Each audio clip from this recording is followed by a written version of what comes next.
Hello दोस्तों, कैसे हैं आप सब। आशा करता हूँ कि सब अच्छा ही होगा। दोस्तों, हम में से ज्यादातर लोगों ने कभी न कभी E=mc² का जो फार्मूला है उसे पढ़ा होगा या कहीं न कहीं से देखा या सुना तो जरूर होगा। यह फार्मूला महान वैज्ञानिक अल्बर्ट आइंस्टाइन ने दिया था। इनका जन्म 14 मार्च 1879 को जर्मनी में हुआ था। ये एक सैद्धांतिक भौतिक विज्ञानी थे जिन्होंने ऐसे सिद्धांत दिए थे जिसने विज्ञान जगत को पलट कर रख दिया। हो सकता है कि आप लोग अल्बर्ट आइंस्टाइन के बारे में बहुत कुछ जानते होंगे, पर वैज्ञानिक अल्बर्ट आइंस्टाइन से जुड़ी कुछ रोचक तथा दिलचस्प फैक्ट्स और कुछ ऐसे किस्से हैं जो शायद ही आप जानते हों। तो आइए दोस्तों, आज हम लोग अल्बर्ट आइंस्टाइन के बारे में कुछ रोचक तथ्यों के बारे में जानते हैं। नंबर 1, दोस्तों, हम सभी जानते हैं कि अल्बर्ट आइंस्टाइन का जन्म 14 मार्च को मनाया जाता है, पर क्या आप जानते हैं कि अल्बर्ट आइंस्टाइन के जन्मदिन को जीनियस डे के नाम से भी जाना जाता है। नंबर 2, अल्बर्ट आइंस्टाइन का जन्म जर्मनी के उल्म शहर में एक यहूदी परिवार में हुआ था। उनके माता पिता ने पहले उनका नाम उनके दादा के नाम पर अब्राहम रखा था, लेकिन यह नाम कुछ ज्यादा ही यहूदी जैसा था। तब उन्होंने उनका नाम अल्बर्ट रख दिया। नंबर 3, दोस्तों, हम सभी जानते हैं अल्बर्ट आइंस्टाइन का दिमाग काफी तेज था, पर क्या आप जानते हैं कि बचपन में उनका दिमाग सामान्य बच्चों के दिमाग से काफी बड़ा था। जब पहली बार उनके परिवार ने देखा तो वे चकित रह गए। हालांकि बढ़ती उम्र के साथ ही अल्बर्ट का दिमाग भी सही शेप में ढलने लगा। नंबर 4, आइंस्टीन के दिमाग में एक औसत इंसान के दिमाग में मौजूद सेल्स से कई ज्यादा सेल्स थे। इसी वजह से वो इतने बुद्धिमान थे। दरअसल आइंस्टाइन की मृत्यु के बाद उनके परिवार की अनुमति के बिना उनका दिमाग निकाल लिया गया था। यह अनैतिक कार्य डॉक्टर थॉमस हार्वे द्वारा उनके दिमाग पर रिसर्च करने के लिए किया गया था। 1975 में उनके बेटे हंस की आज्ञा से उनके दिमाग के 240 सैंपल कई वैज्ञानिकों के पास भेजे गए, जिन्हें देखने के बाद उन्होंने पाया कि उनके दिमाग में आम इंसान से ज्यादा सेल्स की गिनती है। नंबर 5, एक बार अल्बर्ट आइंस्टाइन को उनके गणित के प्रोफेसर ने लेजी डॉग तक कह दिया था, क्योंकि वह पढ़ाई में बहुत ही ज्यादा कमजोर थे। नंबर 6, अल्बर्ट आइंस्टीन की शिक्षा से संबंधित एक रोचक कहानी है। एक बार उन्होंने अपनी माँ को एक पत्र देते हुए कहा, माँ, अध्यापक ने यह पत्र आपको देने के लिए कहा है। उनकी माँ ने जैसे ही वह पत्र पढ़ा, वह मन ही मन मुस्कुराने लगी। माँ को मुस्कुराता देख आइंस्टीन ने कारण पूछा, जिस पर माँ ने बड़े प्यार से कहा, बेटा, इसमें लिखा है कि आपका बेटा कक्षा में सबसे होशियार है। हमारे पास ऐसे अध्यापक नहीं हैं जो आपके बच्चे को पढ़ा सकें, इसलिए आप इसका एडमिशन किसी और स्कूल में करा दो। यह सुन आइंस्टीन बहुत खुश हो गए और पूरी लगन के साथ पढ़ाई में जुट गए और बड़े होकर एक महान वैज्ञानिक बने। जब उनकी माँ का निधन हो गया तो एक दिन आइंस्टीन ने माँ की अलमारी खोली और पाया कि उसमें उनके टीचर का लिखा हुआ वही पत्र था जो उन्होंने कभी उस छोटे से बच्चे को उसकी माँ को देने के लिए कहा था। आइंस्टीन ने वह पत्र खोला और पढ़ने लगे। उसमें यह लिखा था कि आपको ये बताते हुए हमें बहुत दुख है कि आपका बेटा पढ़ाई लिखाई में बहुत ही कमजोर है। जिस तरह से उसकी उम्र बढ़ रही है, उस तरह से उसकी बुद्धि का विकास नहीं हो रहा है, इसलिए हम इसे स्कूल से निकाल रहे हैं। आप इसका एडमिशन किसी दूसरे स्कूल में करवा दीजिए, नहीं तो घर में इसे पढ़ाइए। नंबर 7, अल्बर्ट आइंस्टीन 10 घंटे से भी ज्यादा समय तक सोया करते थे। इसके अलावा उन्हें कार चलाना भी पसंद नहीं था। इसके बजाय उन्हें पैदल चलना और बाइक दौड़ाना ज्यादा भाता था। नंबर 8, आइंस्टीन की व्यस्तता के चलते उनका तलाक हो गया था। जब उन्हें नोबेल प्राइज मिला तो उन्होंने उस पैसे को तलाक के बाद अपनी पत्नी को दे दिया था। नंबर 9, आइंस्टीन को सिगार पीने का भी बहुत शौक था। कहा जाता है कि वो अपनी बुद्धि का श्रेय अपनी धूम्रपान की लत को दिया करते थे।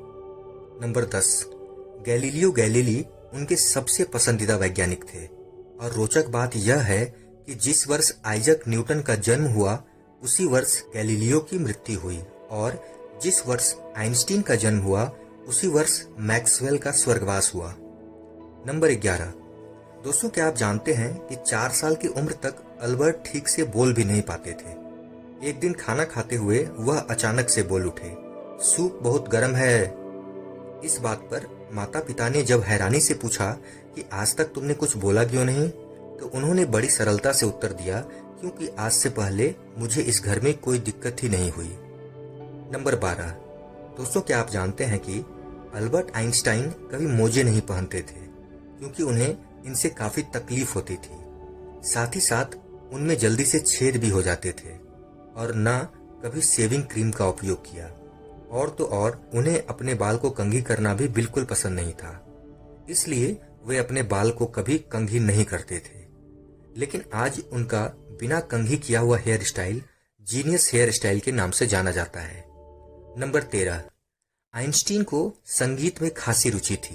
उनकी माँ वायलिन बजाया करती थी, जिससे उन्हें अंदर से काफी सुकून मिलता था। अल्बर्ट ने एक बार यह तक कह दिया था कि यदि वे एक वैज्ञानिक न होते तो जरूर एक संगीतज्ञ होते। हालांकि वह बहुत ही अयोग्य संगीतकार थे। कई बार तो धुरंधरों के बीच में बैठकर भी बेसुरा संगीत आत्मविश्वास के साथ बजाते थे और लोगों की मदद और दाद देने के लिए देखते थे। बाकी लोग हंसते, लेकिन उनकी पत्नी हमेशा उनकी हौसला अफजाई करती। इसके अलावा उन्हें पक्षियों की आवाजें सुनना भी बहुत पसंद था। नंबर 14। दोस्तों, अल्बर्ट आइंस्टीन बड़ी बड़ी बातों को याद रख लेते थे, पर क्या आप जानते हैं कि अक्सर छोटी छोटी बातें वो भूल जाया करते थे। वो अक्सर तारीखें, फोन नंबर और नाम भूल जाया करते थे। नंबर 15। अल्बर्ट आइंस्टीन को अपनी स्कूली शिक्षा व्यवस्था से बहुत घृणा थी। उनके कुछ विषयों के शिक्षक उन्हें एक आदर्श छात्र, जबकि अन्य विषयों के शिक्षक उन्हें एक मूर्ख छात्र समझा करते थे। नंबर 16।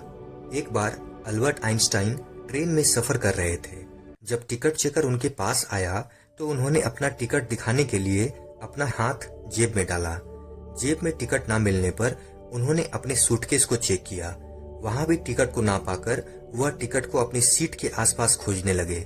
यह देखकर टिकट चेकर ने अल्बर्ट आइंस्टाइन से कहा कि तुम्हारा टिकट गुम हो गया हो तो कोई बात नहीं, मैं आपको अच्छी तरह से पहचानता हूँ। मुझे पूरा यकीन है कि आपने टिकट जरूर खरीदा होगा। टीटी जब बाकी लोगों का टिकट चेक करके वापस जा रहा था तो उसने देखा कि अल्बर्ट आइंस्टाइन अभी भी अपनी सीट के नीचे टिकट ढूंढ रहे हैं। टीटी ने फिर से कहा कि आपको टिकट के लिए परेशान होने की कोई जरूरत नहीं है, आपसे टिकट नहीं मांगा जाएगा। यह सुनकर अल्बर्ट आइंस्टाइन ने कहा, वो तो ठीक है, पर टिकट के बिना मुझे पता कैसे चलेगा कि मैं कहाँ जा रहा हूँ। नंबर 17। एक बार की बात है, अल्बर्ट आइंस्टीन लगभग 5 साल के रहे होंगे। उनके पिताजी ने उन्हें खेलने के लिए एक दिशा सूचक कंपास दिया। उस कंपास को देखकर आइंस्टीन ये सोचने लगे कि इस कंपास की सुई किस बल से घूमती है, और यहीं से उन्हें विज्ञान में रुचि शुरू हो गई। नंबर 18। दोस्तों, अल्बर्ट आइंस्टाइन को नोबेल पुरस्कार उनकी थ्योरी ऑफ रिलेटिविटी की खोज के लिए नहीं, बल्कि फोटो इलेक्ट्रिक इफेक्ट के लिए मिला था। नंबर 19। अल्बर्ट आइंस्टीन ने केवल 16 साल की उम्र में अपना पहला वैज्ञानिक शोध पत्र निकाला था, जिसका नाम उन्होंने रखा चुंबकीय क्षेत्र में रखे ईथर की अवस्था की जांच, यानी on the investigation of the state of ether in a magnetic field. Number 20। जब आइंस्टीन एक विश्वविद्यालय में प्रोफेसर थे, तब एक दिन एक छात्र उनके पास आया और बोला कि सर, इस साल परीक्षा में वही प्रश्न आए हैं जो पिछले साल की परीक्षा में आए थे। तो अल्बर्ट आइंस्टाइन का उत्तर था, इस साल उत्तर बदल गए हैं। नंबर 21। उन्हें गणित से अधिक रुचि भौतिक विज्ञान में थी, इसलिए वे एक गणितज्ञ नहीं बल्कि एक वैज्ञानिक बने। उनकी विज्ञान के प्रति रुचि का अंदाजा इस बात से लगाया जा सकता है कि उन्होंने 15 साल की उम्र का होने से पहले ही अवकलन व समाकलन यानी डिफरेंशियल एंड इंटीग्रल कैलकुलस जैसे कठिन चीजों में महारत हासिल कर ली थी। नंबर 22। जब वह 17 साल के थे तो कॉलेज एंट्रेंस के सारे एग्जाम में गणित और विज्ञान को छोड़कर सभी विषयों में फेल हो गए थे। नंबर 23। एक बार आइंस्टाइन के एक सहकर्मी ने उनसे उनका टेलीफोन नंबर पूछा, तब आइंस्टाइन अपने पास रखी डायरी में अपना टेलीफोन नंबर ढूंढने लगे। सहकर्मी चकित होकर बोला, आपको अपना खुद का टेलीफोन नंबर भी याद नहीं है? अल्बर्ट आइंस्टाइन बोले, नहीं, मैं किसी ऐसी चीज को भला क्यों याद रखूं जो मुझे किताब में ढूंढने से मिल जाती है। नंबर 24, अल्बर्ट आइंस्टीन को विज्ञान के अलावा और किसी चीज में दिलचस्पी नहीं थी। कहा जाता है कि सन 1952 में उनको इसराइल का राष्ट्रपति बनने का ऑफर भी आया था, लेकिन उन्होंने यह कहकर मना कर दिया कि वो राजनीति के लिए नहीं बल्कि विज्ञान के लिए बने हैं। नंबर 26, आइंस्टीन की लोकप्रियता और उनकी विद्वता के चलते महिलाएं उनकी ओर खूब आकर्षित होती थी। एक बार जर्मनी की एक महिला, जिसे वे एम कहते थे, उनसे मिली और उनके प्रेम में डूब गई। उसने आइंस्टीन पर तोहफों की बौछार कर दी।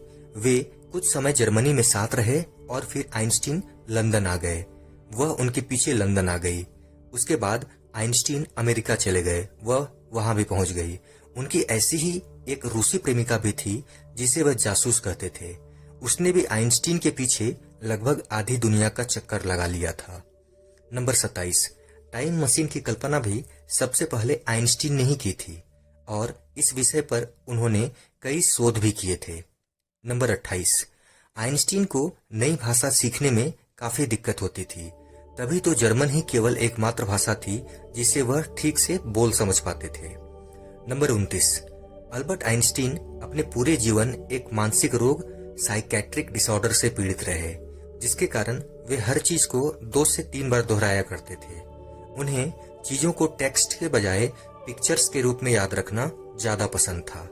वो कहते थे कि वह कोई भी ऐसी चीज याद नहीं रखते जिसे 2 मिनट में ढूंढा जा सकता हो। नंबर 30, अल्बर्ट आइंस्टीन कहते थे कि उनका दिमाग उनकी प्रयोगशाला थी और फाउंटेन पेन उनका उपकरण। जब लोग आइंस्टाइन से उनकी प्रयोगशाला के बारे में पूछते थे तो वे केवल अपने सर की ओर इशारा करके मुस्कुरा देते थे। एक वैज्ञानिक ने उनसे उनके सबसे प्रिय उपकरण के बारे में पूछा तो आइंस्टीन ने उसे अपना फाउंटेन पेन दिखाया। नंबर 31, दोस्तों, हम सभी जानते हैं कि अल्बर्ट आइंस्टीन की सभी खोजें विश्व प्रसिद्ध हैं, लेकिन उन्हें सबसे ज्यादा प्रसिद्धि तब मिली जब उन्होंने सबसे प्रसिद्ध खोज सापेक्षतावाद का सिद्धांत अर्थात E=mc² की खोज की। जापान में गिरा बम इसी फार्मूले पर आधारित थे, जिससे बाद में आइंस्टीन को बहुत अफसोस हुआ कि उनके द्वारा दिए गए सूत्र का इस्तेमाल पूरी मानवता को खत्म करने के लिए किया जा सकता है।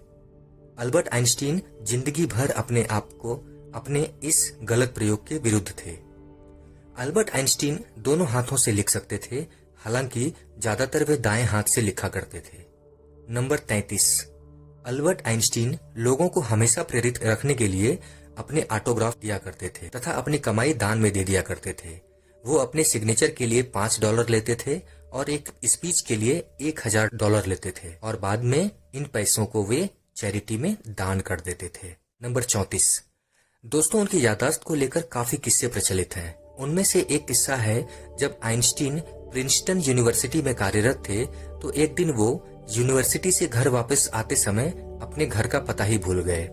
यद्यपि प्रिंसटन के अधिकतर लोग आइंस्टीन को पहचानते थे, किंतु वह जिस टैक्सी में बैठे थे उस टैक्सी का ड्राइवर उन्हें नहीं पहचानता था। आइंस्टीन ने ड्राइवर से कहा कि क्या तुम्हें आइंस्टीन का पता मालूम है? तो ड्राइवर ने जवाब दिया, प्रिंसटन में भला कौन उनका पता नहीं जानेगा। यदि आप उनसे मिलना चाहते हो तो मैं आपको उनके घर तक पहुंचा सकता हूं। तब आइंस्टीन ने ड्राइवर को बताया कि वही अल्बर्ट आइंस्टीन हैं और अपने घर का पता भूल गए हैं। यह जानकर टैक्सी ड्राइवर ने उन्हें उनके घर तक पहुंचाया और आइंस्टीन के बार बार आग्रह करने के बावजूद भी टैक्सी का भाड़ा नहीं लिया। नंबर 35, अल्बर्ट आइंस्टीन की 2 पत्नियां थीं, मिल्वा मैरिक तथा एल्सा आइंस्टीन। आइंस्टीन के अपनी जीनियस पत्नी मिलेवा से 3 बच्चे हुए। नंबर 36, आइंस्टीन चाहते तो और भी जी सकते थे। उनके अंतिम समय में डॉक्टर्स ने उनका ऑपरेशन करना चाहा, लेकिन उन्होंने यह कहकर मना कर दिया कि आर्टिफिशियल तरीके से जीने में कुछ मजा नहीं है। मुझे जितना जीना था मैंने जी लिया है। नंबर 37, अल्बर्ट आइंस्टीन दुनिया के 3 देशों के नागरिक रहे। वे जन्म से 1901 तक जर्मनी के, 1901 से 1932 तक स्विट्जरलैंड के तथा 1932 से 1955 यानी मृत्यु तक अमेरिका के नागरिक रहे। नंबर 38, अपने जीवन के अंतिम दिनों में अल्बर्ट पूरे ब्रह्मांड को एक साथ व्यक्त करने वाले सिद्धांत यूनिफाइड थ्योरी पर काम कर रहे थे, किंतु उनके निधन के कारण इस थ्योरी पर आगे काम नहीं हो पाया। नंबर 39। दोस्तों, आइंस्टीन ने मरने से पहले अपने अंतिम क्षणों में उनके कमरे में मौजूद नर्स को जर्मन भाषा में कुछ कहा था, लेकिन उस नर्स को जर्मन भाषा नहीं आती थी। तो इसी के साथ आइंस्टीन के कहे अंतिम शब्द एक राज की तरह दफन हो गए। दोस्तों, अगर आपको यह वीडियो अच्छी लगी हो तो लाइक करें, कमेंट करें, शेयर करें और सब्सक्राइब का बटन दबाकर बेल आइकन को प्रेस करके ऑल का ऑप्शन जरूर सेलेक्ट कर दें।